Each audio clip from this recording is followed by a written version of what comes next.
समय का सदुपयोग करना हर किसी को आता नहीं।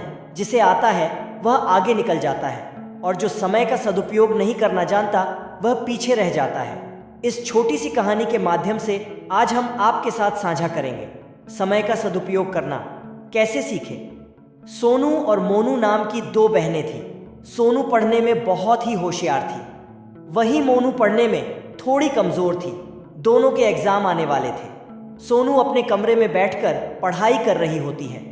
तभी मोनू आती है और कहती है कि अरे सोनू, तुम अभी तक पढ़ रही हो, चलो साथ में खाना खाते हैं, फिर खेलने चलते हैं। जवाब में सोनू कहती है कि अरे बस थोड़ा सा पढ़ लेती हूँ, वरना टीचर मुझे डांटेंगी और अगले हफ्ते से हमारी एग्ज़ाम भी तो नज़दीक आ रही है। सोनू अपने समय का सदुपयोग करना जानती थी, वहीं मोनू अपने समय का सही से इस्तेमाल करना नहीं जानती थी। वह हर काम को कल पर ही टाल देती थी।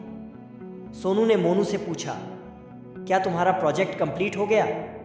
मोनू कहती है कि अभी मेरा प्रोजेक्ट कंप्लीट नहीं हुआ है, वह तो मुझे 6 पीरियड में देना है। अभी तो दो पीरियड बच्चे हैं, मैं तो फटाफट कर लूँगी, पर तुम ये बताओ मेरे साथ खाना खा रही हो या नहीं? सोनू मोनू से कहती है कि अरे बहन, अपना प्रोजेक्ट कंप्लीट कर ले, वरना मैडम डांटेंगी। सोनू और मोनू के माता पिता हमेशा मोनू को बड़ी बहन सोनू का उदाहरण देकर ही समझते थे और कहते थे कि मोनू बेटा, अब तुम बड़ी हो गई हो, समझदार हो गई हो, खेलने के साथ में पढ़ाई पर भी ध्यान दिया करो। देखो तुम्हारी बड़ी बहन सोनू समय पर पढ़ती है, समय पर खाती है, समय पर खेलने जाती है और अपना सारा काम समय पर कंप्लीट करती है। तुम्हारी तरह अपना काम कल पर कभी नहीं टालती। तुम अपनी बहन से कुछ सीखती क्यों नहीं हो? आज समय का सही उपयोग करना नहीं सीखोगी तो कल तुम बहुत पछताओगी। मोनू कहती है कि हाँ मम्मी पापा, मैं कल से पक्का हर काम अपना समय पर करूंगी, पर आज मुझे खेलने जाने दो, कल से आपको शिकायत का मौका नहीं दूंगी। इतना कहकर मोनू खेलने चली जाती है। समय का सदुपयोग मोनू करना सीख नहीं पाती है और अपनी टालने की आदत की वजह से वह बहुत ही बड़ी लापरवाह होती चली जाती है। सोनू और मोनू के एग्जाम भी नज़दीक आ चुके थे। परीक्षा में केवल सिर्फ 2 ही दिन बचे थे। सोनू और मोनू के पिताजी दोनों को समझते हैं और कहते हैं कि बच्चों, अगले हफ्ते सोमवार से तुम दोनों के एग्ज़ाम शुरू हो जाएंगे, खूब मन लगाकर पढ़ना।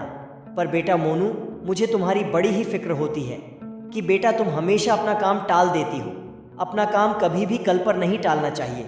तुम अपनी बहन सोनू से कुछ सीख लिया करो और सभी पाठ समय से पढ़ लेना और एग्ज़ाम की तैयारी अच्छे से करना। Best of luck. इतना कहकर सोनू और मोनू के पिताजी बाहर चले जाते हैं। मोनू अपनी आदतों से कहाँ बाज जाने वाली थी। पिताजी के जाते ही वह सोनू से कहती है कि चलना, बाहर कितना सुहाना मौसम हो रहा है, पढ़ाई हम आकर कर लेंगे, अभी खेलने चलते हैं। कितने सुहाने मौसम में खेलने का मज़ा ही कुछ और है। सोनू कहती है कि मैं नहीं जाऊंगी और तुम्हें भी नहीं जाना चाहिए।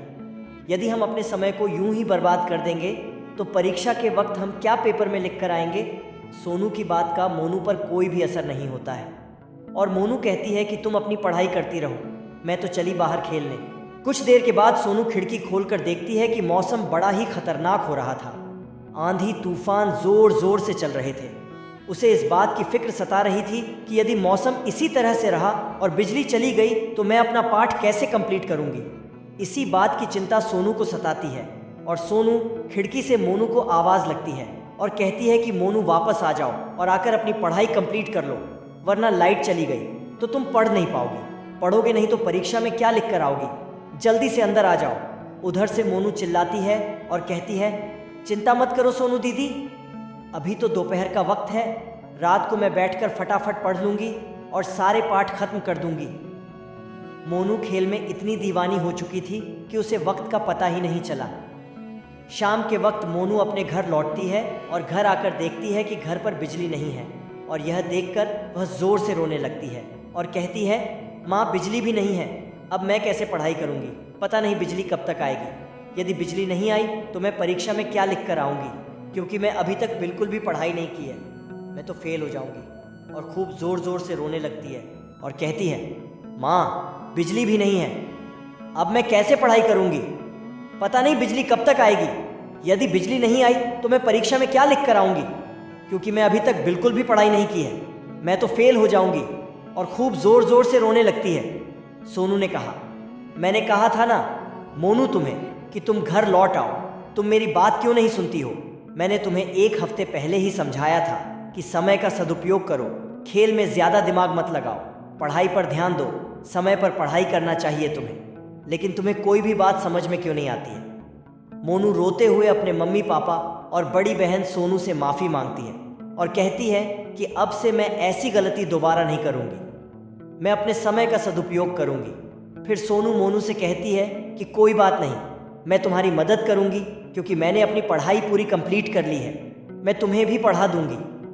मोनू को अपनी गलती का एहसास होता है और वह अपनी लापरवाही वाली आदत से मुंह मोड़ लेती है और अपने समय का सही सदुपयोग करना सीख जाती है। और अगले दिन वह दोनों बहनें खुशी खुशी एग्जाम देने स्कूल चली जाती हैं। सीख समय का सदुपयोग करना सीख ले बंदे, वरना तू कल बहुत पछताएगा। हाथ में होगा वक़्त तेरे पर, हाथ ना तेरे कुछ आएगा। पछताएगा अपने अतीत को बार बार याद करके, पर यह वक्त दोबारा कभी ना ला पाएगा। इसलिए सीख ले समय का सदुपयोग करना बंदे, वरना तू कल बहुत पछताएगा।